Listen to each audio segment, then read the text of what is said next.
Hello, all, and welcome to the Movie Bears podcast. I'm Brad Harris, and each week I'm joined by some of my favorite husky, hairy, huggable homos to dish up a little bit of movie news and review a film, either current or classic.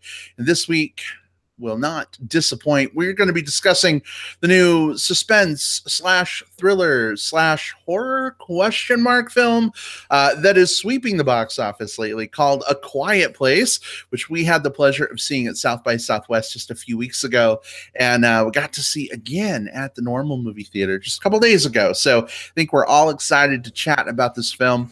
We're also going to be serving up some movie news tidbits that may be interesting to you guys. So stay tuned.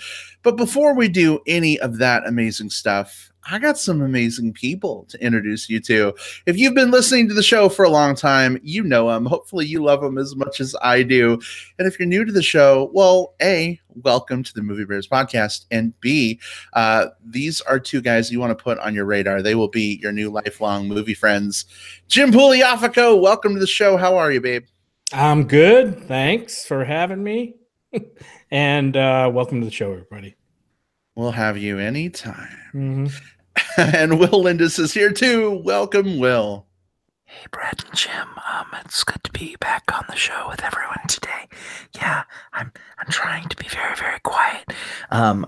Normal voice now. Yeah, it's so good to be back with you guys. Especially talking about the one that we've got on deck today. I think this is going to be a fun conversation. You know, the good thing, Will, is you don't really have to be that quiet unless you're afraid your dogs are going to hear and come running in and attack you, because there are no evil monsters waiting. Oh, really? Is that true? You never know. So what you're saying is we did not watch a documentary. Because now my theories of this movie are completely thrown out the window. Well, to be Emily Blunt about it, Will, I think you went off too far in the wrong direction. So, okay, now I challenge you to work Krasinski naturally in as a pun somewhere during this show. Naturally and organically. That's your challenge. Good fucking luck. That's not going to happen. Oh, goodness. Hey, we also want to give a big hearty hello. We've got a few folks who have jumped on. They are listening live. Welcome. Glad to have you with us. If you want to be part of the conversation, we'd love to hear your thoughts on some of the movie news bits we're going to be discussing, as well as your thoughts on A Quiet Place. If you've seen it or if you're on the fence, let us know why.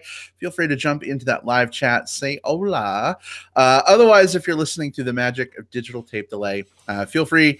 Find us on Facebook, comments on YouTube. If you're accessing the show through YouTube, comments are welcome. Absolutely. And Ben Stark says hello. Hey, Ben, good to see you. Welcome. Mm-hmm.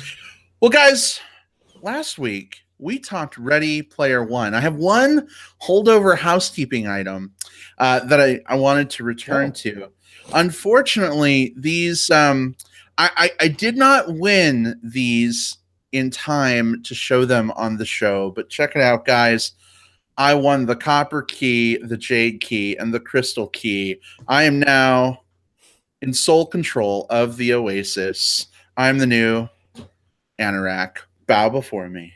Hey, next time you jack in, you'll be ready to unlock the vaults and control everything. And I said in. I wanted to go on the record. And I said jack in because I want to someday be able to use your Oculus Rift again, and I don't want it with any of those connotations. Yeah, because jacking out doesn't make much sense. So just saying. Yeah, right, yeah.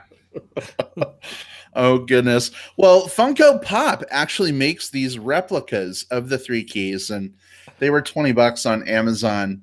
But they're really cool. Brad gets a 0.003 commission on those. So. Oh, do I? I wish I knew that. Man. Oh, you're not? You're not? Oh, okay. I just regret that, they're not actually key rings. That would be cool.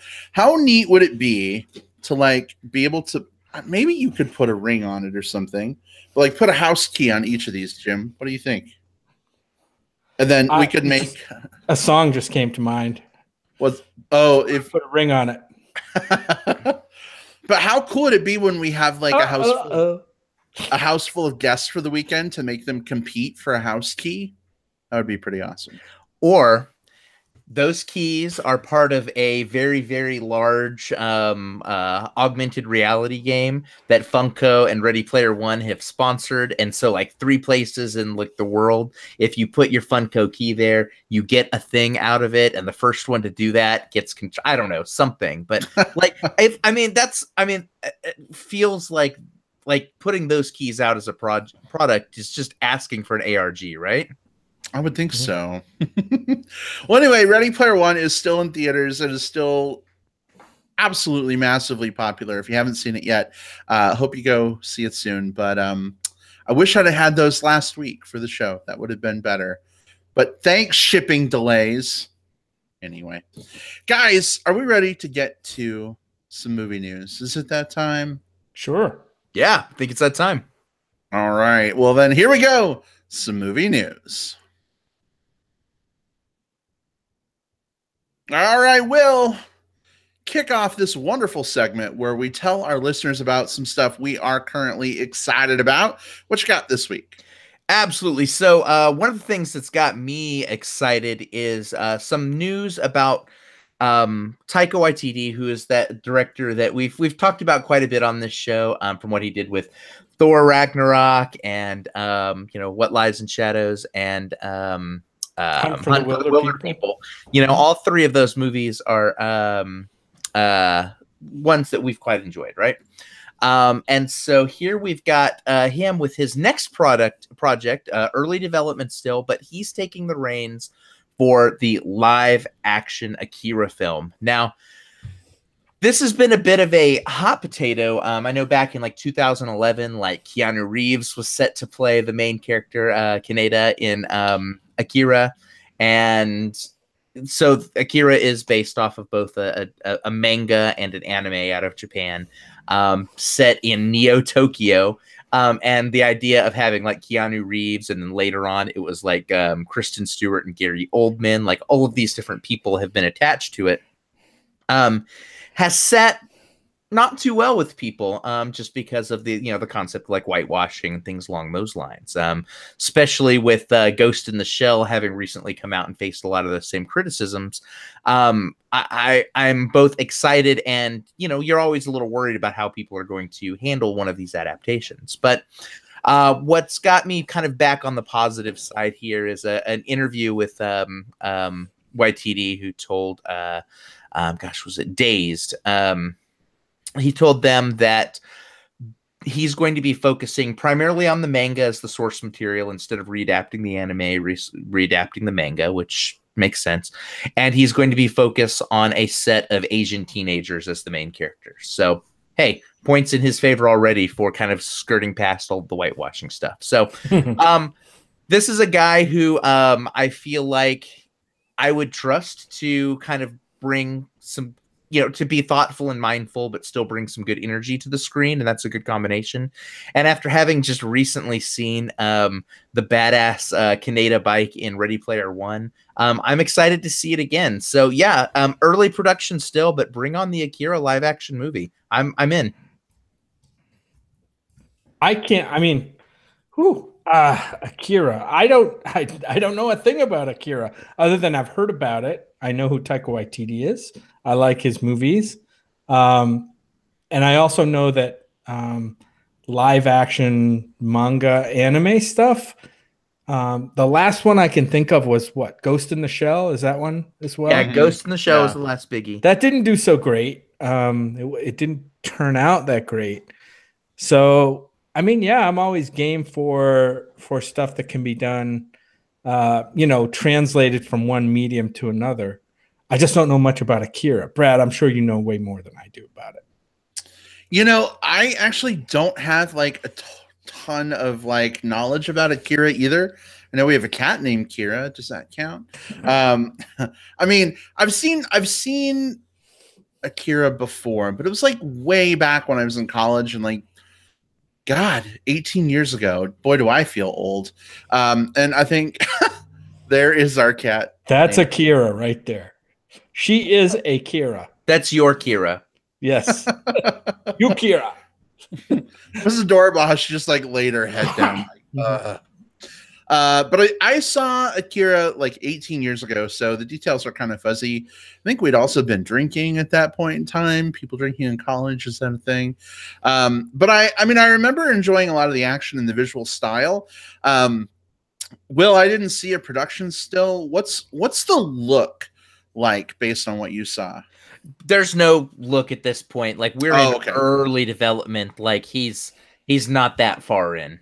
Gotcha. Okay, so we don't really have like a visual yet. Just no. Okay, we pretty much know the name and the film. Yeah. All right. Well, I love Waititi. I trust Waititi. So I mean, I'm definitely in. I actually liked Ghost in the Shell. I know a lot of people had a lot of issues with it, but I don't know. I enjoyed seeing it brought to life. But it's always more difficult to do some of these visual things like with a live action component than it is in an animated style. So, Will, are you concerned at all that like that was live action, wasn't it? No, Ghost in the Shell. Yeah. Yeah, it was. There was it was the live action. The Scarlett Johansson was live action reimagining of the anime. Yeah. Oh, okay. Right. I saw them both around the same time, and I got them a little confused. Yeah, no worries. Will, are there like big potential sacrifices you foresee needing to be made with bringing it to a live action medium?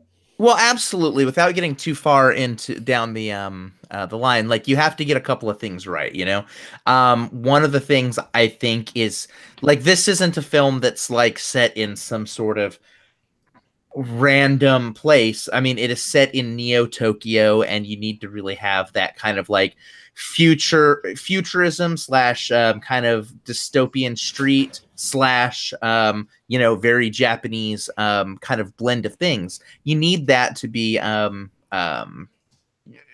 I guess true to the core of the material, which one of the earlier scripts before Waititi came on, they were going to make it Neo Manhattan, and like it was a version of Manhattan that was bought by Japan, and it's just kind of like I'm glad he's not doing that. But you also have to get a couple other things right. The main character Kaneda has a very memorable jacket and a very memorable bike.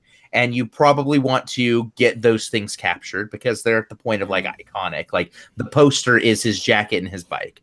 And then the other thing that you have to deal with is this goes off the rails into some very pseudo Cronenberg-y places at points. And so that's going to be hard for them to do in a live action without it becoming like a weird, like, it could be CGI vomit. It could be like something that looks like breathtaking and amazing. And it all just depends on how well he manages those visual effects. That said, we just came out of Thor Ragnarok recently, and I thought he managed the budget and the effects on that pretty well. And that's what gives me hope, more so than even his other works, which show that he can do like smaller comedies. Like Thor Ragnarok gave me some faith that he can do a big tentpole. Well, we will see soon enough. Soon enough being a while from now. But I'm excited. I'm interested. Looking forward to it. Jim, what have you got this week? I got some news that's been kind of an ongoing battle between the Cannes Film Festival, which happens in France every year, the French Riviera. Pretty prestigious, probably one of the most prestigious film festivals in the world. A lot of world premieres happen there. Big releases, movies to look out for, and the Netflix company. This all started last year when a couple of movies were screening at Cannes. One was Okja, and one was the Meyerowitz Stories, which came in under the Netflix banner. And of course, movies that are produced by Netflix, Netflix has its own distribution strategy, right? Its distribution strategy typically is we're just going to put this on our network. And that's going to be its primary means of distribution. Whereas with other films that come to the Cannes Festival, they typically will get some kind of release in movie theaters, whereas Netflix movies don't. So last year there was some grumbling, even from screening audiences, which before the Netflix films comes up the Netflix logo, audiences were booing. French audiences were booing the Netflix logo because these movies were not going to get a a movie theater release. Who knows why that is? Change is hard. Netflix is fairly new. Netflix is becoming a stronger and stronger presence in terms of movie production, film production. So now there's this big struggle because Cannes has this rule that if your film is going to be entered in the competition at Cannes, now not every film at Cannes is in competition. Competition is a special category, but if studios are going to enter film in competition, that has to come with a promise that the film is going to get a theatrical release. In this case, a theatrical release, at least in France. Netflix is refusing to do that, and now. Not only that, but because of this rule, Netflix is threatening to pull their films out of the festival altogether. Never mind just competition, which they may not qualify for, but pull them out of some world premiere slots.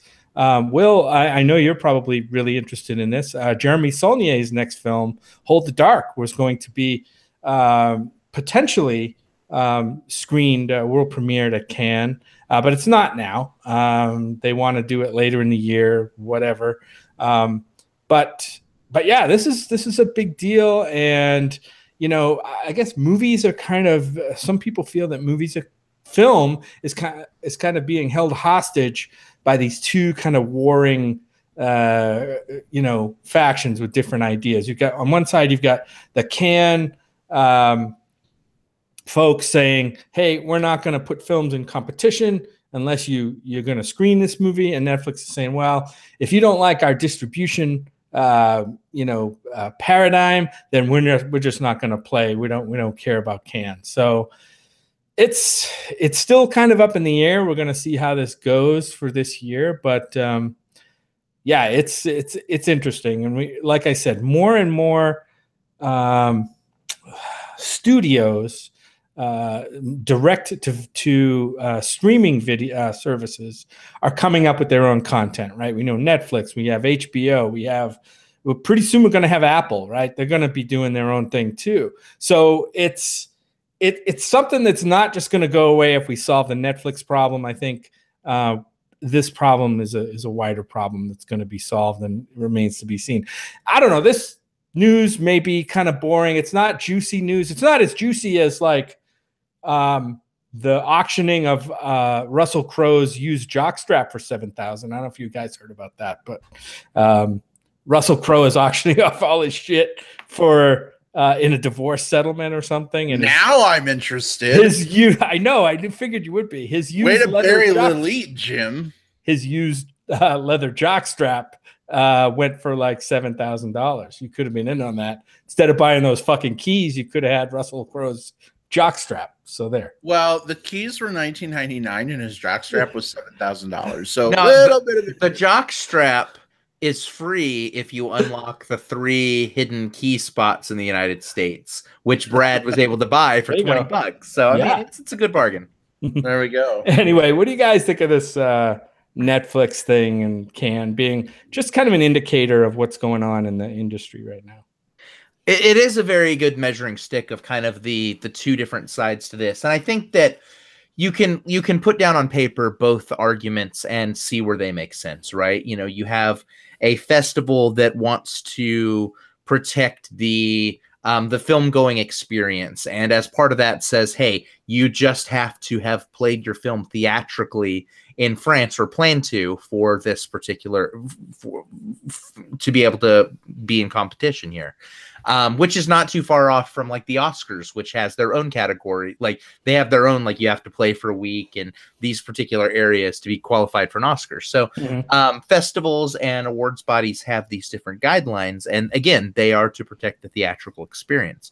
At the same time, people are seeing less movies theatrically, not necessarily because of, the theatrical experience itself, but because of convenience. Someone may have the money to spend the Netflix subscription, and maybe that's all they can get out and do. Maybe they got kids, maybe they got, maybe they're sick, maybe they have transportation issues, and the only way that they can experience film is through these streaming platforms. And Netflix puts out some crap. Netflix does indeed put out some crap, but it also puts out some amazing high quality stuff. And the films that they were planning on taking to Cannes, I think, I mean, haven't seen them, so we don't know, right?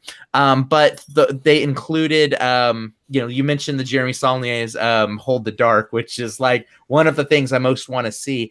Morgan Neville's next documentary. It's the dude that did Won't You Be My Neighbor. He also did 50 Feet from Start or 20 Feet from Stardom. So his documentary about Orson Welles is going to play there. Paul Greengrass, the dude that did that's the guy that did Captain Phillips and some of the Bourne movies. His next movie was playing there.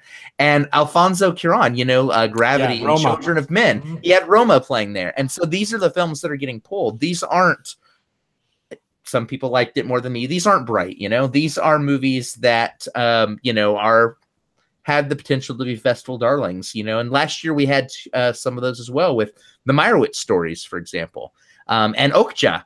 Those were the Cannes offerings at Netflix last year. So I don't necessarily, I feel like I'm a little torn on this as well. Like I understand where Cannes coming from, and I understand the desire to protect those things. But at the same time, I think that any industry that stays stuck in its old ways and uses those old ways as a gatekeeper to new technologies, new innovations, even if it's with the best of intentions, is only going to shoot itself in the foot. And that's kind of where I think this is going. Yeah, I mean, I am all for, maybe I'm just stubborn, stuck in old ways, whatever, but I'm all about the theatrical experience, guys. Like, I kind of applaud Cannes if what they're doing is trying to preserve that theatrical experience that we've had and we've all kind of grown up loving. And I do not want to see that go away in favor of watching it at home on the couch. And that's my only option. Well, but wait a second. Is the point of Cannes to like trumpet people going to the movies and using their phone and noisily eating snacks out of their crinkly bags? Or is the point of Cannes to celebrate incredible filmmaking? Yes, that. But I mean, I think it's just preserving movie tradition. And yes, cell phones are not part of movie tradition, but that's a whole different issue altogether. So it's I don't know. You're almost like saying, well, if people are going to take out cell phones, we can't do anything about that. So just fuck theaters altogether. Let's just stay home and watch movies on TV. To be fair, I'm not saying that, and I don't think a lot of people are saying that. I think it's about having options and choices, right? Like, it's a choose your own adventure. If I would rather sacrifice seeing it on a big giant screen with a booming sound system to be able to pause it and go potty in my house, that's a choice that I want to be able to make, right? It doesn't have to be one or the other per se. It can be both, but I think Netflix is saying, no, we have no intention of putting some of these movies in a movie theater, period. Right. Like, the only reason Oakjaw ended up getting one of those was because there was enough demand and it was sort of like a folding back on the Cannes thing. And I think I think Cannes is doing itself a disservice. I think what they're trying to prevent is, from their mentality, they see Netflix as this thing that is going to put it on their streaming platform anyways, with no intentions of airing it in a place where a French audience, because it's a French film festival, can see it, right? So I think their concern is Netflix is just dropping these into the festival as free advertising because now they can get the laurels, now they can get these things. And again, I'm not defending Cannes, nor am I really defending Netflix here. I think it's a very complicated issue, and I don't know what the right answer is, because we live in a time when streaming is what people are doing, but we still have these institutions, and these institutions are there for a reason, right? So I see both sides, and I wish that maybe that would be the I think what I would like to see as a compromise is, I think it might be a wonderful idea for if Netflix would do a limited theatrical run on some of these, because even if it is just toss it a couple of weeks here and there in a couple of places, even if doing that gets it in front of some eyes theatrically, even if it's not playing on 3,000 screens across the world or whatever, I still think that would be a good way for them to get that theatrical experience while also still getting their streaming experience as well. So that might be the direction I would go. Yeah, I'm with you, Will. I want to see it work out. I mean, I don't know. There are some films that are produced by Netflix that I'd love to be able to see on the big screen. And I don't mean my 65-inch flat screen in my living room. I mean like a big theatrical, communal experience with an audience, and to not have that opportunity, I think is kind of a shame. But again, it's Netflix's right to do whatever they want with their movies. So we had a comment from Craig on the thing. He says he fully fails to understand the Netflix hate. And by the way, he means hate from Cannes, not from us. So it's okay if a film is a small indie flick, barely gets distribution, but gets picked up and has a super limited run and then gets on Netflix VOD. That's okay. And I think kind of that's what Cannes is saying. They're saying you got to have at least some qualifying run in a theater in France for like a week or something, whatever it is. Now, that doesn't do me any good. If I want to see these movies on a big screen, I'm not going to fly to fucking France to go see a movie. But at least you'll be comfortable that the tradition of going to the movie theaters is still in play. That's right. I want it to be in play.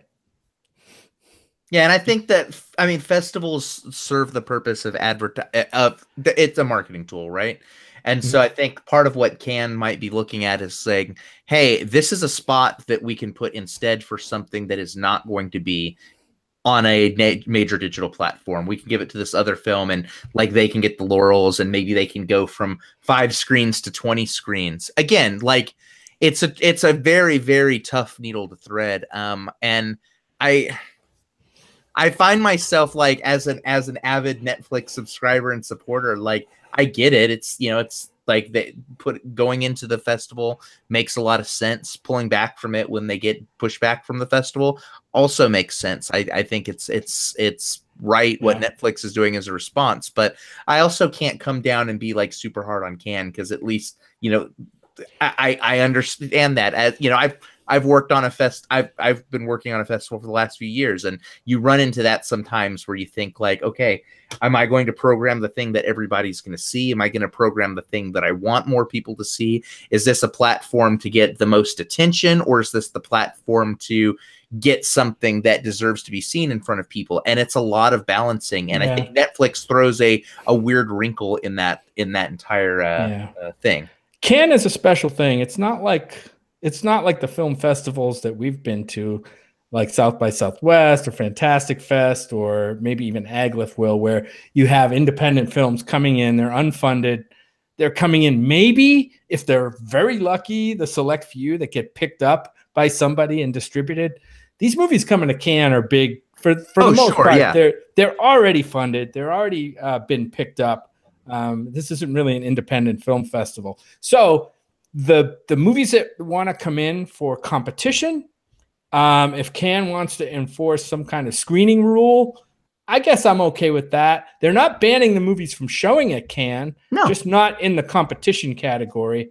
And if the films come in a non-competition category, they still get their reviews, right? They still get their accolades out of Cannes. They might not just get a whatever it is, the fucking gold leaf or whatever. Yeah, you won't get the Palme d'Or, but you'll still get the official selection laurel. Right. Like you still get something. So it's not like it's an incredibly punitive thing, taking them out of competition. Anyway, we've gone on long about this. I know it's inside baseball stuff. It's not as exciting as Russell Crowe's jockstrap. Unfortunately. But it is boiling and just something I'm keeping an eye on because I'm interested. All right. Well, there you go. Well, I had a movie news bit, but guys, we are already like 40 minutes into the show and we have a whole movie to review. So I will just say the new trailer for Solo, A Star Wars Story has me super, super excited. I hope you guys are excited too. Guys, are we ready to get to our movie review of A Quiet Place? Yes. Yes. All right. Well, then here we go. Our discussion of A Quiet Place.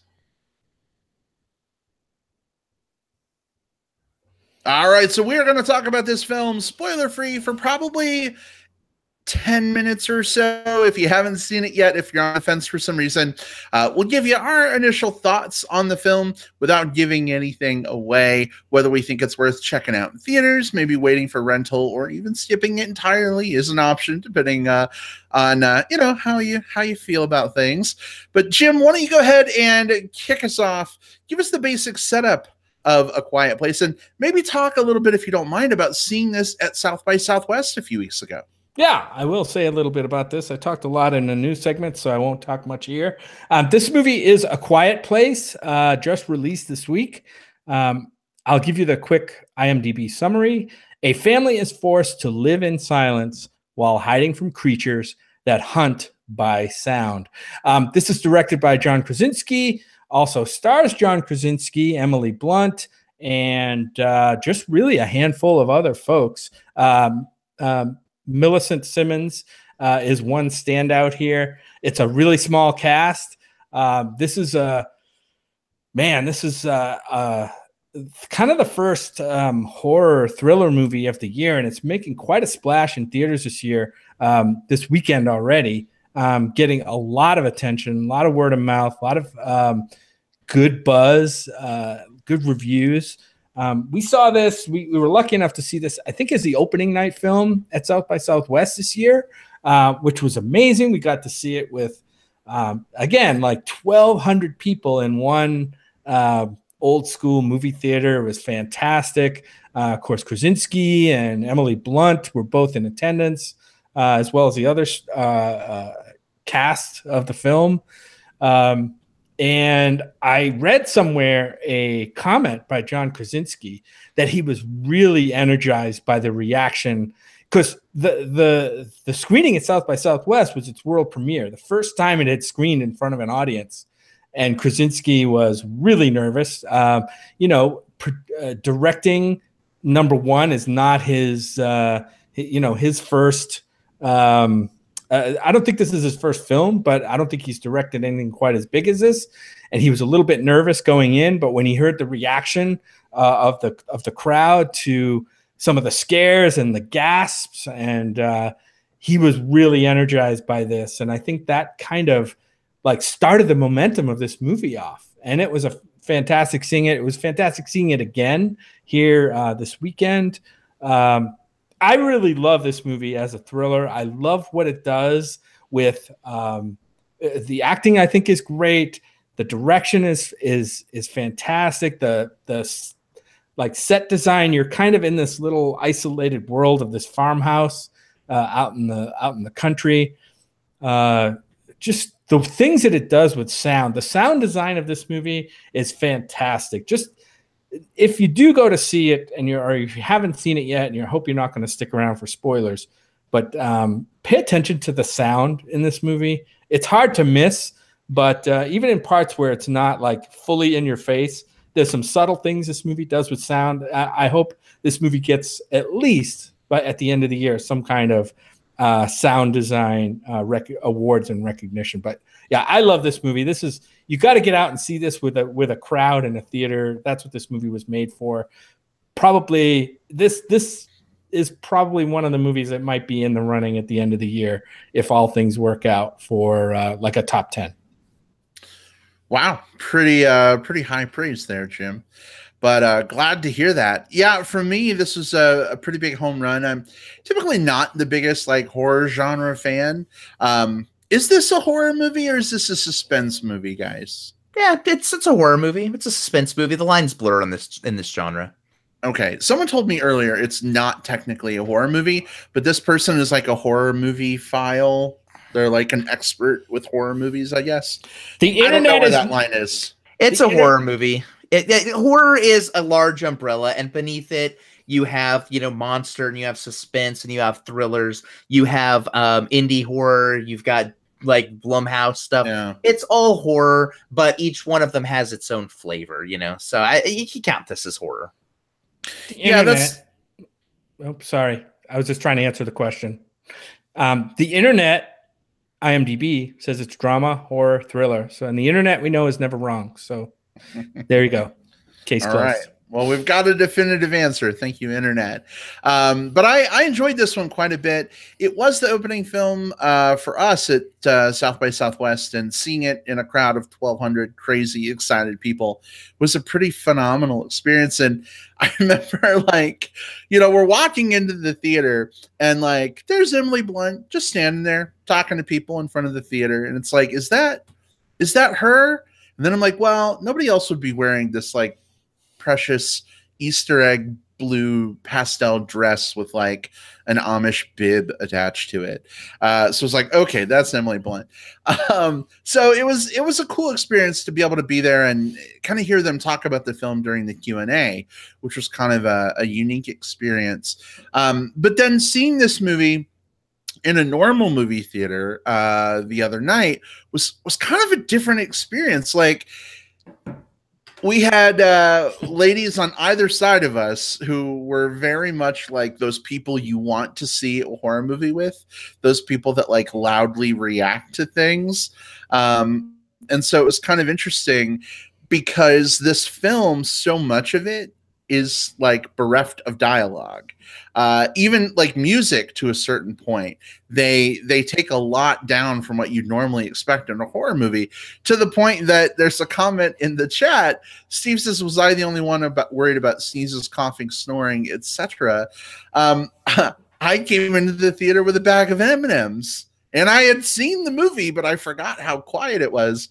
And I'm like wanting to eat M&Ms, and I'm like, oh, right. It's pitch quiet. Like, this crinkly bag sounds 85 times louder than it normally would. So I love what this movie does with sound. I think the cast absolutely does a phenomenal job of selling sort of this world they live in now. I also like that this movie, and this is not a spoiler, I don't think, it doesn't spend a lot of time on like the world building.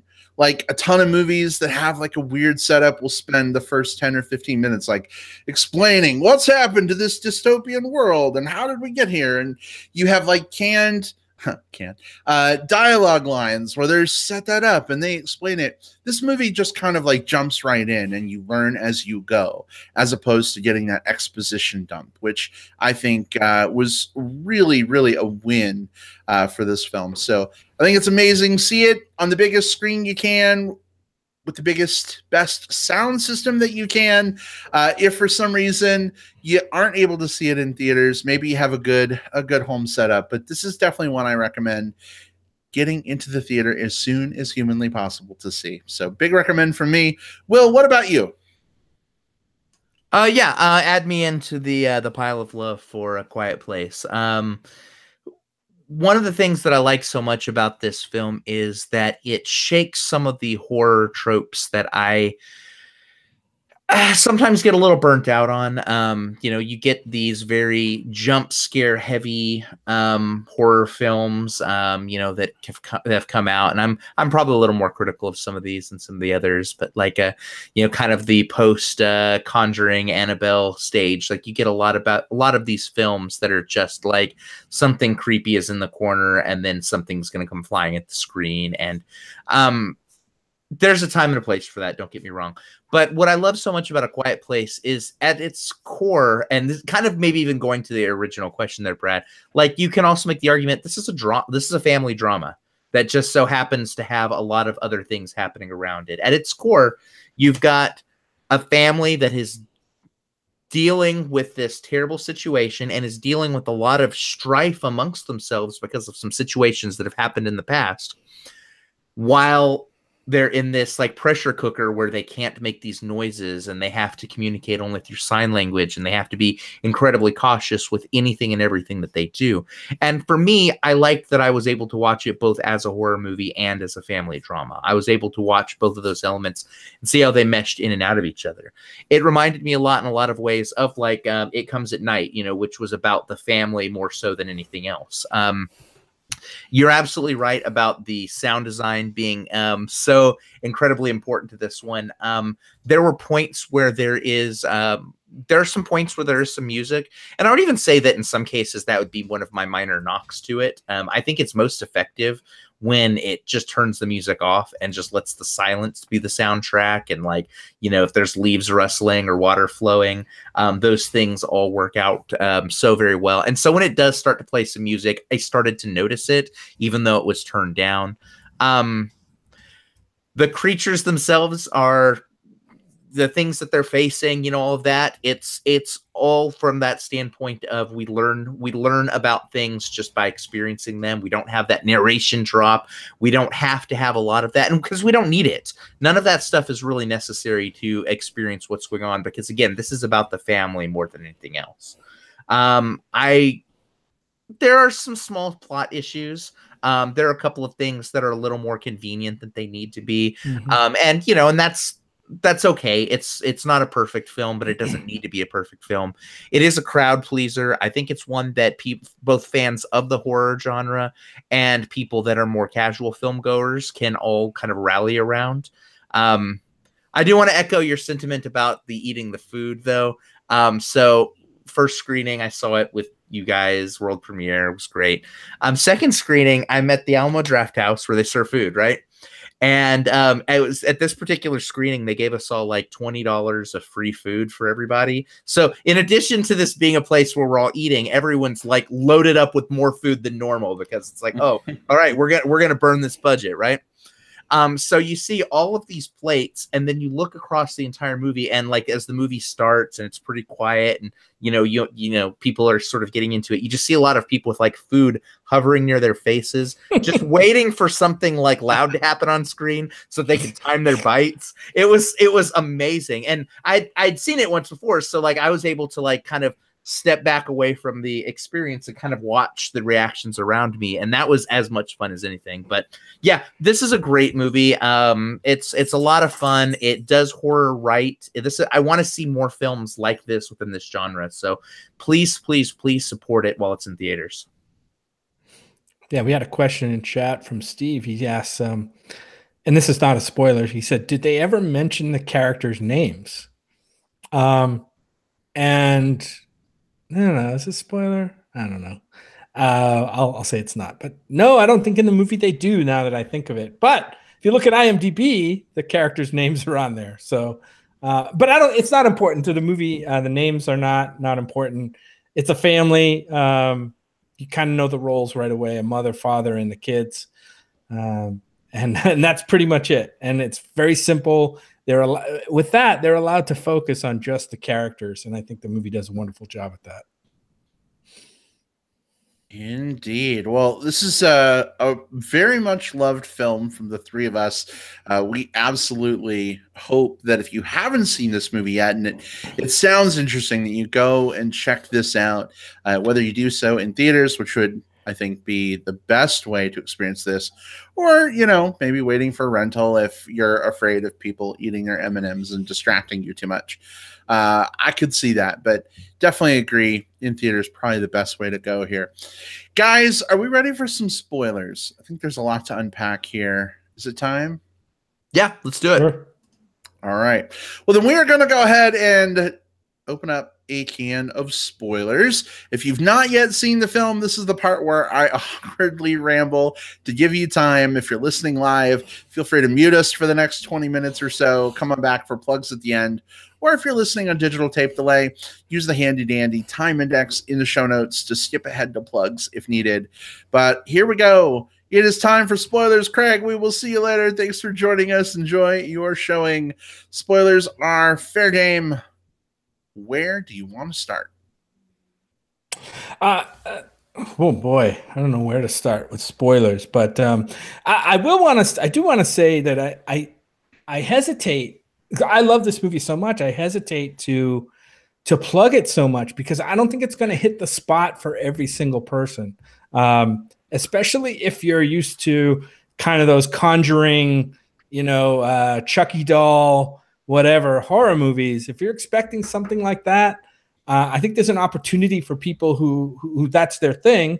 Maybe a little bit disappointed in this. This movie's got stretches of the movie where, I mean, it's quiet and the drama is building and the tension is building, and monsters don't appear until some point in the movie, maybe halfway through. Well, that's not really true. I want to talk about a scene up front, but after that first scene, there's kind of a lull in the movie, and I think some people might be disappointed.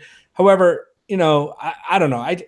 I think back to classic thrillers like Jaws. You know what I mean? You don't see that shark. You see it once at the beginning, and then this long stretch where you don't see the shark. It's not about the shark. And that's one of the most classic thrillers of all time. And this one has that same sense to me. Like, we know something bad's probably going to happen. It's just a matter of how it's going to play out. Plus, it's got great character interactions to go with it. And that's what I loved about it.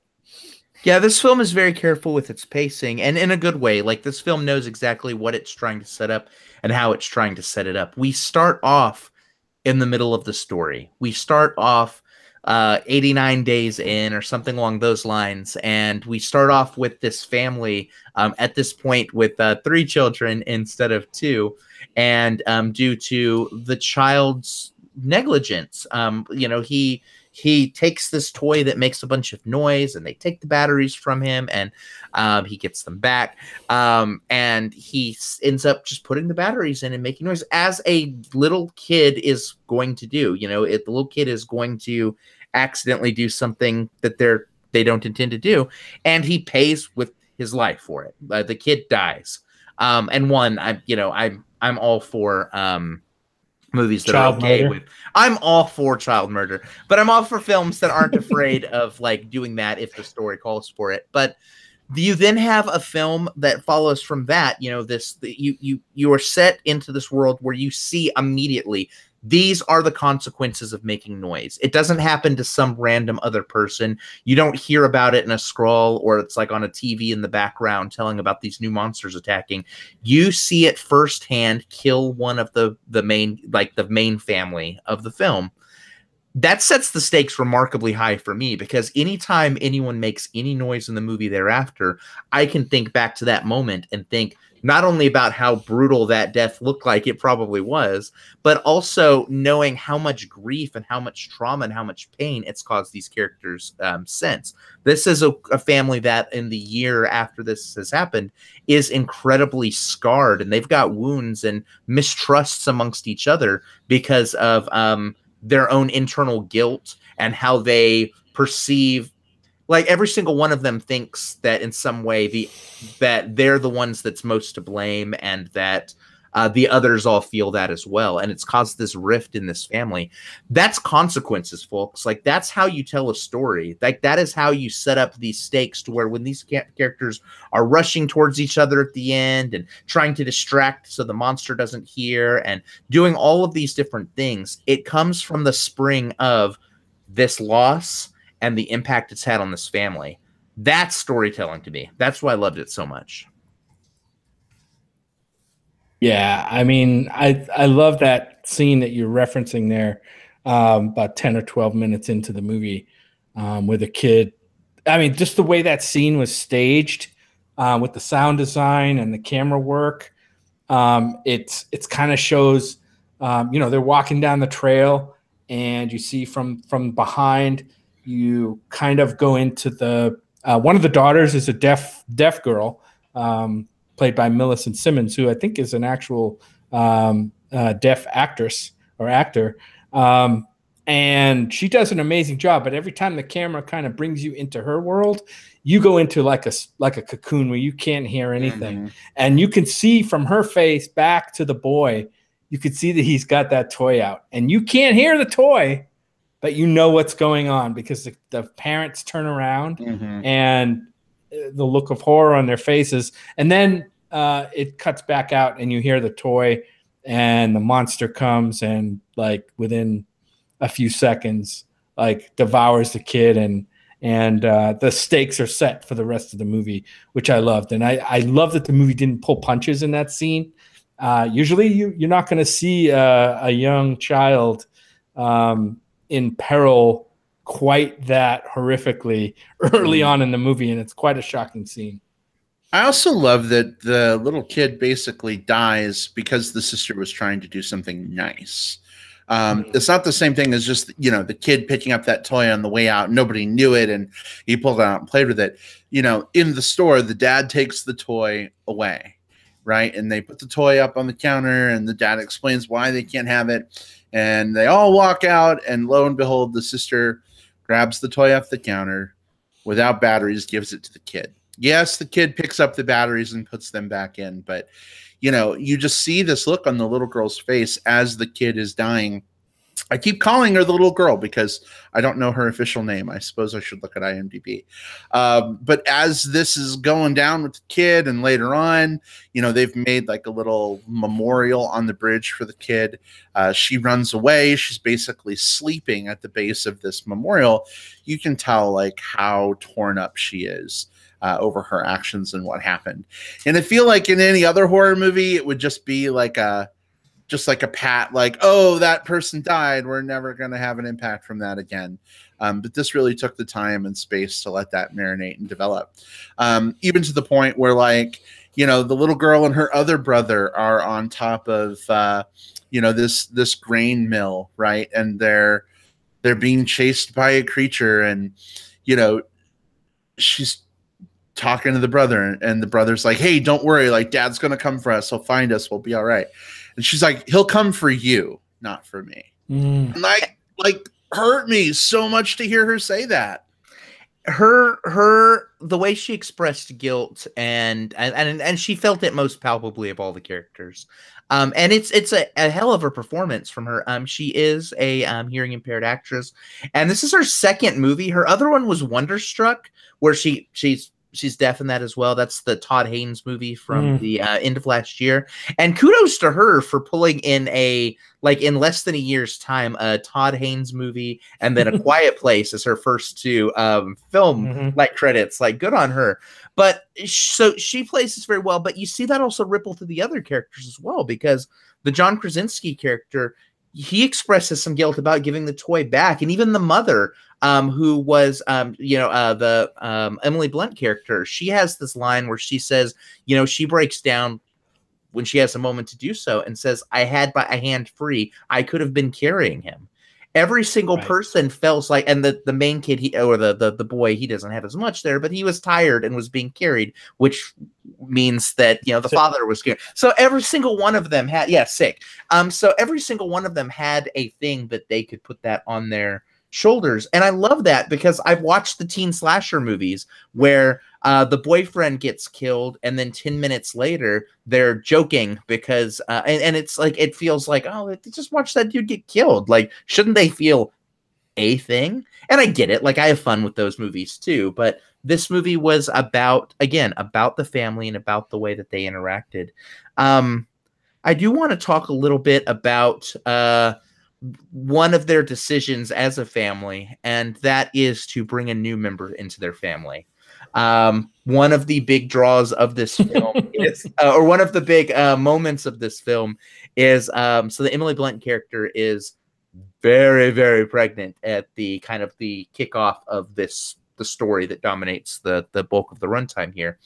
And they've had to start planning for that because babies make noise. Mothers who are in labor make noise, and anything like even as loud as we're talking right now is an instant death sentence. So a screaming baby or a crying out mother are certainly above and beyond that. So how do you feel about? I guess the questions I've got for the two of you are, one, because I've seen this circulating on Facebook. So the people are asking this. One, is it irresponsible for them to try to bring a new family member into this world? And two, how do you feel about the way that they went about safeguarding? I guess my question would be point 5. Was it them intentionally bringing a baby into the world, or did mommy and daddy just have sex and a baby happened? You know what I mean? Like, did they find condoms at the pharmacy and have sex one night and they were old, broken down condoms and they ended up pregnant? Or was it an intentional decision? I don't know that we know that, do we? No, we don't. Yeah, so we're all in conjecture land anyway, and I think that is a good point. Like, it's, biology happens. These things just happen, and maybe it's, the argument can be made like, well,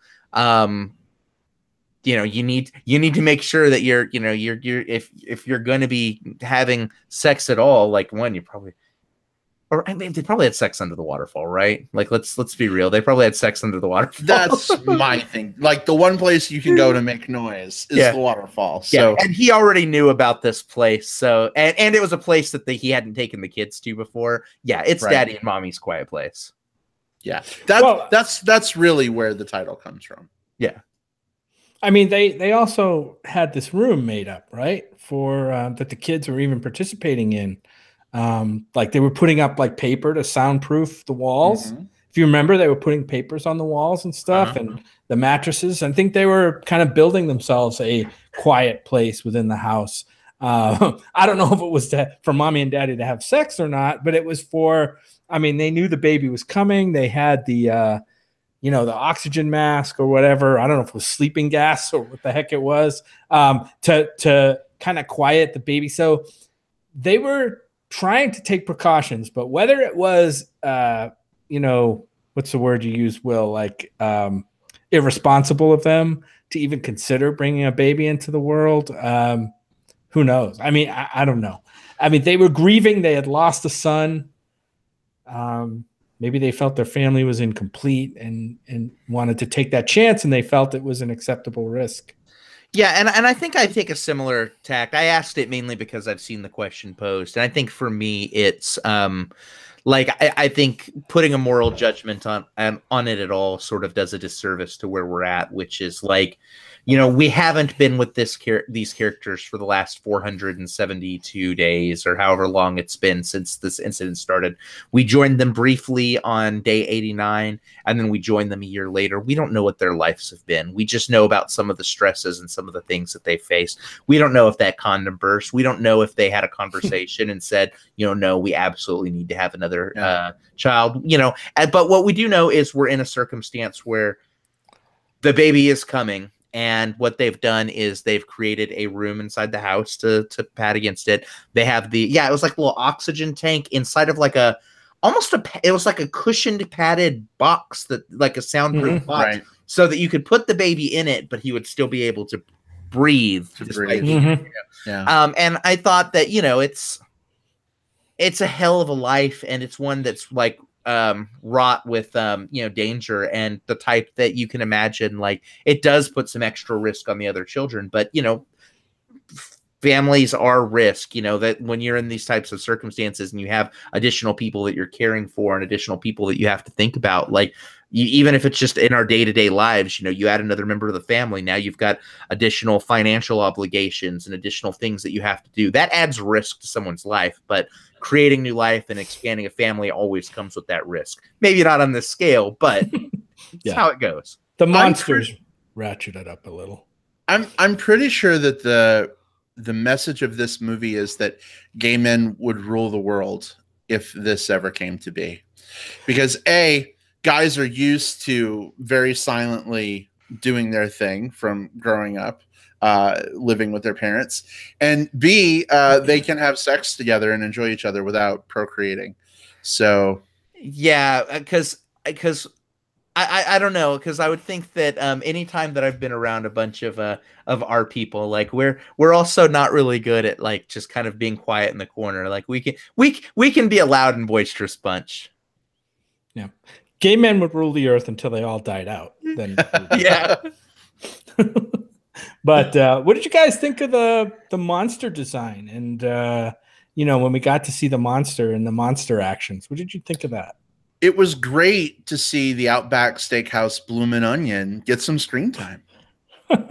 Yeah, if that's what you thought of, I guess. I don't know. I thought it was fine. I mean, this is not a high budget movie, right? This isn't a CGI spectacular, but obviously they did use some CGI for the creature design, which I thought was pretty good. I mean, it was pretty menacing when that creature was in the room and in the house with that family. Like in the second half of the movie, I thought it was pretty effective. Let's put it that way. It was fine in terms of creature design. It was fine. Like we've seen that type of creature, maybe save it, an embellishment here or there before. It's in fact it's very Demogorgon from Stranger Things in a lot of ways. But just because you can draw a parallel or a reference to something else doesn't make it any less terrifying. The things that worked best and worst about the creature for me were the consistency details, which I think sometimes the film nailed and sometimes it didn't. One of the things it did a very good job of is setting up all through the course of the film. There would be moments where the creature would walk by something electronic, like when it was nearby, the television would start to crackle, or just things along those lines. Lights in the house. Yes, which lets you know that this thing was existing on an electronic kind of sonar-y, like other sensory type wavelength, which is what sets up the stuff that happens later in the movie. So those types of details were really good. Now there was a moment where that I did kind of call slight bullshit on for me personally, and that's this creature could tear through that silo wall in not the seconds, but not the truck, because what the fuck, more drama because of the kids. And for a film that I think did a pretty good job of attention to detail, Steve here is talking about the nail on the stairs as one of those. Great tension in that. Great tension. Man. Every time you walk past it, like you think, like, is it going to happen? Is it going to happen? And even watching it the second time, I got to pay more attention to, like, kind of what caused the nail to come up and all of those different things. That was good attention to detail. Like that's how you put something in, you put Chekhov's gun in, it's going to come into play in some way, shape, or form, but you kind of tease it out and add some suspense that way. But yeah, when the monster can sometimes just tear through steel, like, the way like the way you can blow through like a tissue. But other times it's like, it can't bust through like an old truck. Like that was a detail that like I felt was a missed opportunity. I do have a question though. So the material that the grain silo is made of, is it steel? I mean, do we know that it's not like, I don't know. I didn't grow up on a farm. I have no idea. It when it was folded out, it didn't look so thin. I've seen truck steel is not very thick. So right. I don't know. I've never been within half a mile of a grain silo, so I don't know how thick those walls are. They make those things out of all sorts of different things. Like you've got wood, you've got steel, you've got concrete. Each one's thicker than the last, but I would lead it to be some sort of like steel, even if it's not like crazy thick steel or anything like that, just because the only other thing that we have as reference were the panels that were falling down, and those were all made of like some sort of like steel, because you could see the rust and all of that on them. And it looked like they were at least painted uniformly. And two, I seem to remember, and maybe I'm just projecting, but I seem to remember there being like a sound as if like more of like the sound sounded more like a screeching sound than like a thudding sound. So I just did some quick research, and grain silos are typically constructed using thin carbon steel body sheets bolted onto a frame made of structural steel stiffeners. So just like a car. Right. So I'm just wondering, with the silo, the bars of the frame are probably much more spread out as opposed to like the steel frame or whatever inside the truck. So maybe that has something to do with it. Like it's easier for the Kool-Aid man to like bust through the flat part of a wall versus like a wall that has steel bars every so often. I don't know. I think it's more I think it's more that realistically, the monster was in the silo with them, and it was more convenient to narratively get the creature out there quickly so that the kids could have that moment to sigh. So let's just have it tear through the wall and be done with that instead of having to deal with it climbing and shit. And then at the end, you want to protect the kids so that you can have the heroic dad moment. Like, I think it's more there, and I get that from a narrative perspective, but at the same time, it does feel like an audience cheat just a little bit. And again, it's a nitpicky one. Like I've seen movies do way worse and get away with it too. So I don't say that as like a trash on this movie as much as just like, of all of the things that it got very right, this is one that I wish it had also veered into. Well, and the other thing about that truck, though, is like the kids get to the truck. Why didn't they just zoom the truck down the road like they ultimately end up doing anyway before the monster is upon them? The dad yells at them, like, get to the truck, blah, blah, blah, blah. Like, why didn't he just shift the gear and go sailing on down? You know what I mean? And avoid the monster even jumping on the truck to begin with. You know, plot happens. Yeah, I know. In all of these movies, you're going to be able to pick apart the plot. None of them are airtight. You're going to have these issues. For me, I think everything the movie did right kind of outweighed all of that stuff that you could pick apart the plot. And these are all good points. I mean, you know, what if the dad did this? What if he just like kept the axe and swung it at the monster? Or, you know, the way that they find out at the end how they're going to defeat the monsters was kind of by accident, and it happened kind of conveniently, right right at the right time. But yeah, like I said, everything that the movie does good to me outweighs some of those things, because you're going to have those in all these movies. Well, and the movie does so much well, and it's not even like big, huge moments like, you know, monster attack, and this is how they figure out like what's going to save them. There was great stuff, even in just little moments. Like at one point, you know, a monster is approaching the little girl, and her you know, her ear thing that her dad made starts going off, right? And yes, the monster runs away because the frequency hurt the monster. That's where we figure out something's going on. In other horror movies, I feel like we'd like cut to some other horror scene that's going on. But instead, we stick with the girl because something about the interaction between that, what do you even call it? Is it like an implant or sensory device? Hearing implant. Hearing implant. Okay. Something about the interaction between her hearing implant and the monster has now resulted in her partially being able to hear. And we know that because it's focused on her. And she has this look on her face like, and Jim, you mentioned earlier, every time it's from her perspective, sound goes away. Now all of a sudden we hear sound coming back, and it's still muffled. It's not the same as everybody else, but she's got like partial hearing because of that. And I just thought that was kind of, I don't know, that was kind of a neat moment in the midst of all this horror going on to see this character like experiencing being able to hear. Yeah, because her father's been working on all of these cochlear implants, like, and you can tell that, like, again, this movie just drops you into the middle of it. You see his workstation, you see a bunch where he's obviously failed working on this. And we didn't have to see a montage of him making a bunch and trying a bunch and failing. We can see that by just the pan of the table, and seeing all of that stuff, right?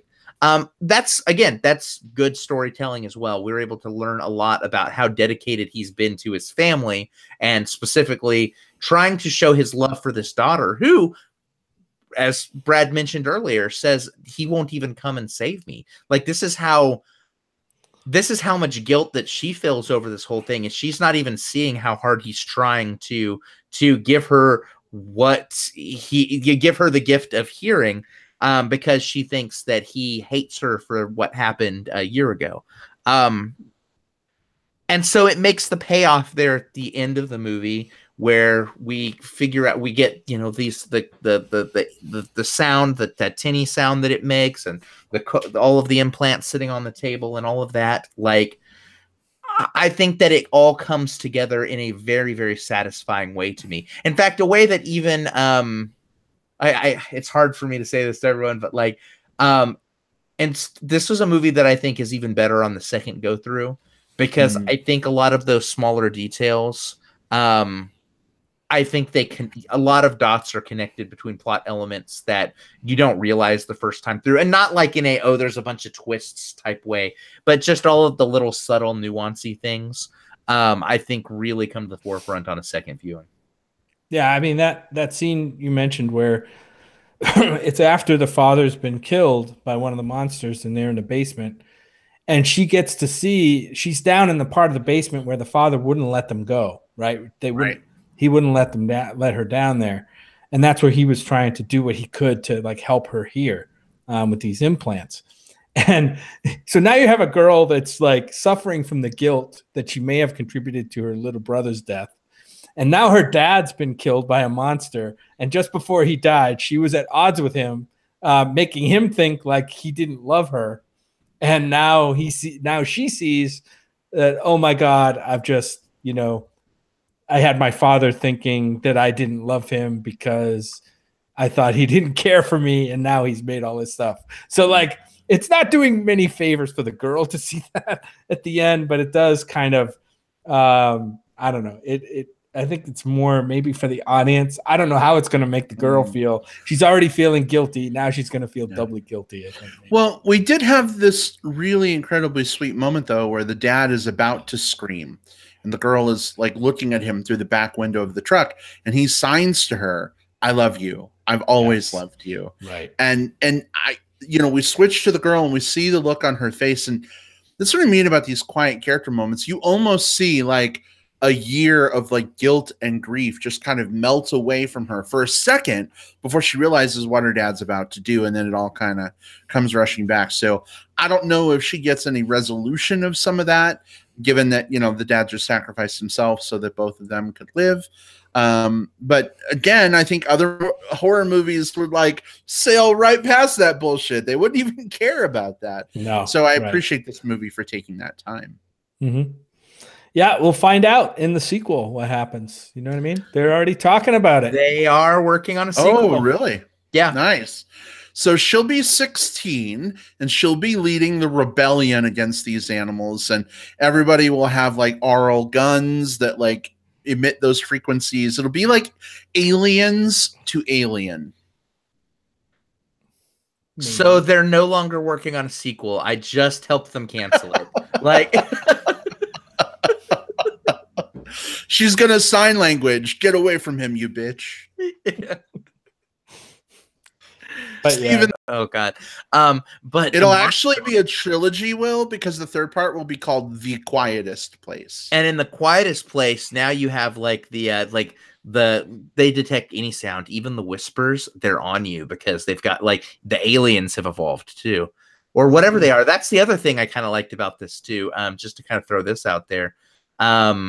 They didn't go into a bunch of origin story for the creatures very much, did they?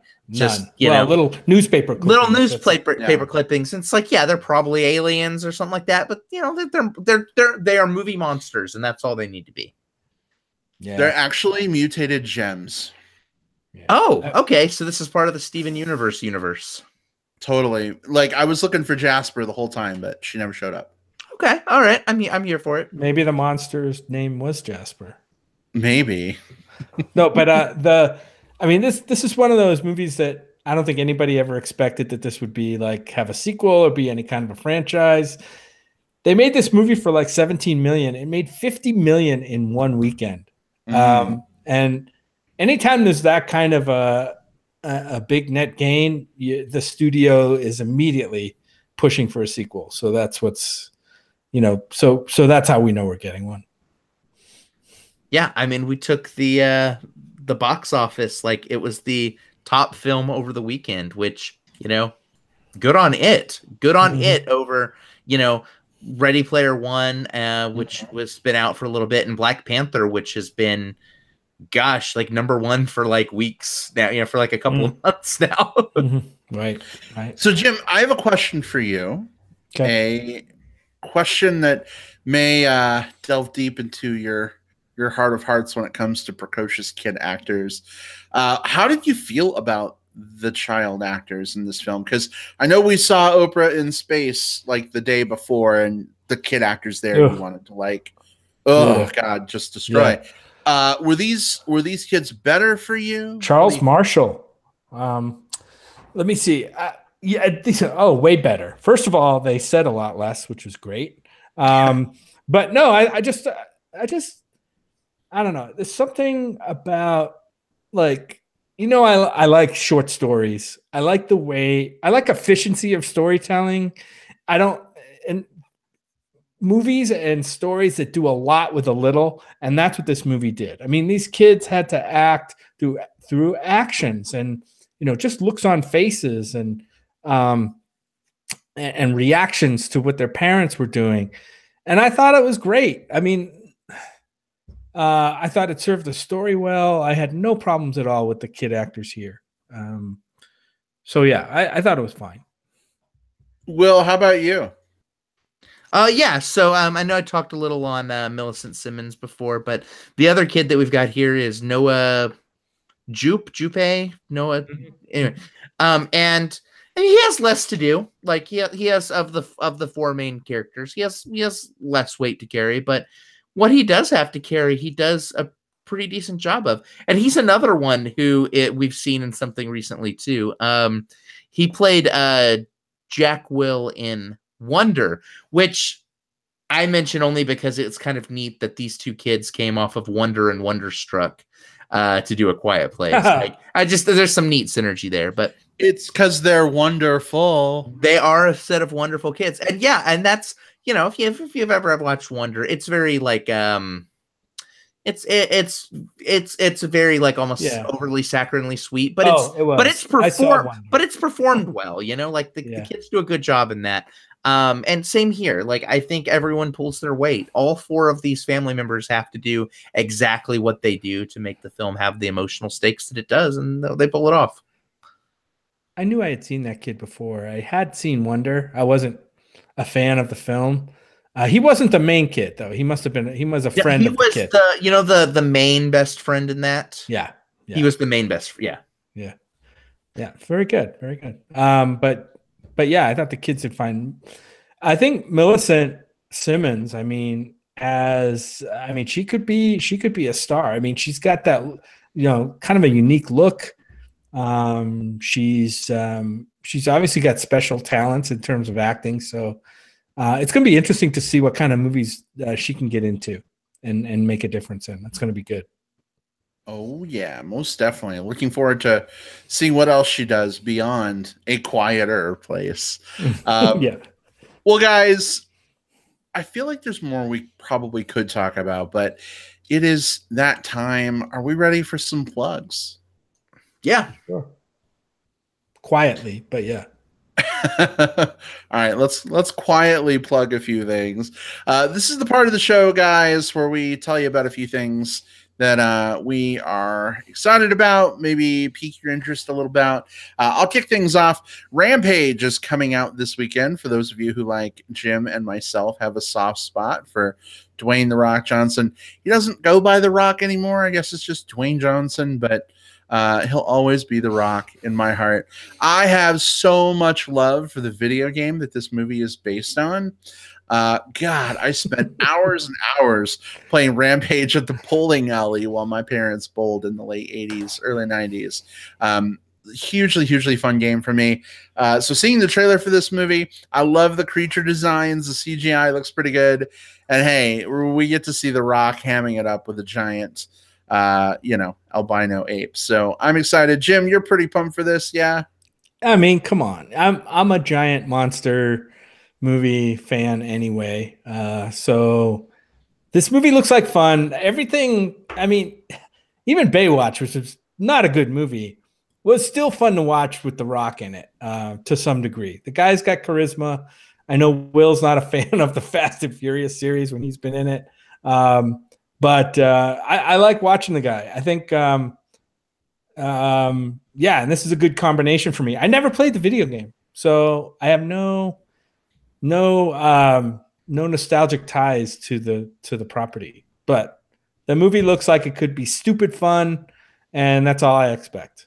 Yeah, I mean, I spent like so many of I was gonna say my quarters, but you know, like the time that I was playing this, they were my parents' quarters. Like with George, Lizzie, and Ralph trashing buildings at the skating rink arcade where I grew up. Brad, if you want to see like one of the most interesting things that is happening right now, I don't know if do you know director Yui Boll, the guy who did like he's known for being a not very good director, but he did the that really bad Alone in the Dark. He did the Blood Rain movies and all the.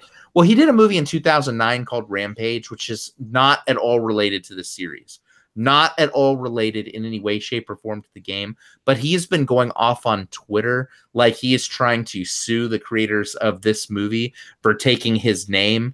And people are like going off on him, going like, you know, it's based off of a game. He's like, I don't care. My movie is the most important movie. It is like delightful, like Twitter, wow. Like I encourage you to check it out just because it's that freaking entertaining. But yeah, I'm interested in seeing the movie. Like it has a lot of potential to be. This one has the potential to be bad. Like, yeah, I can already see some of that, like, you know, like potentially popping off the screen, but it also has the potential to be fun and maybe even has the potential to be both. So either way, I'm in. All right. Well, it's coming out this weekend, so definitely looking forward to checking it out. Will, what have you got this week? So I want to plug one that I had no idea that I would ever possibly plug.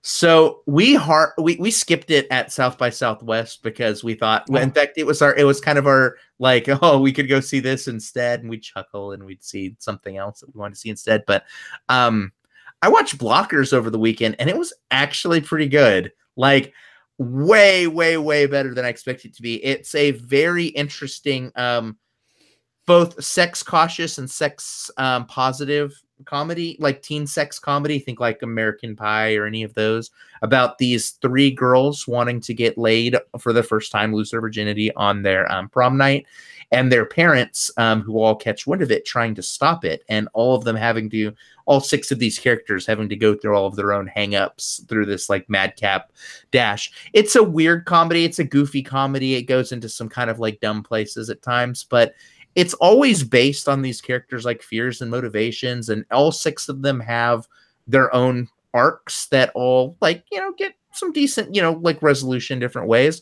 I laughed quite a bit. That's the most important thing. It's a comedy, and I found it to be really funny. So yeah, I never in a million years thought I'd come on here and say, yeah, if you're looking for a fun comedy, Blockers is actually pretty good.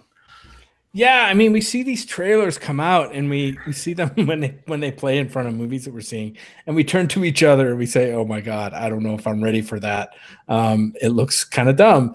And yeah, we didn't see it at South by because of that. Plus, it was coming out in a few weeks anyway, so we usually kind of try to skip those unless we're really interested. But like, they can be fun. I mean, movies like this. Another one we didn't see, but I heard good things about was Girls Night. Was it Girls Trip?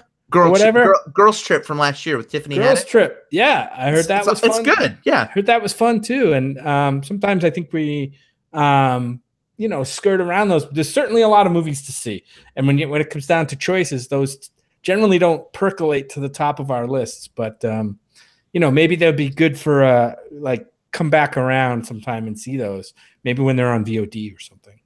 I'm just having this nightmare. I mean, dream about seeing Girls Trip and Blockers as like a double feature, Jim, on iTunes or something. Yeah.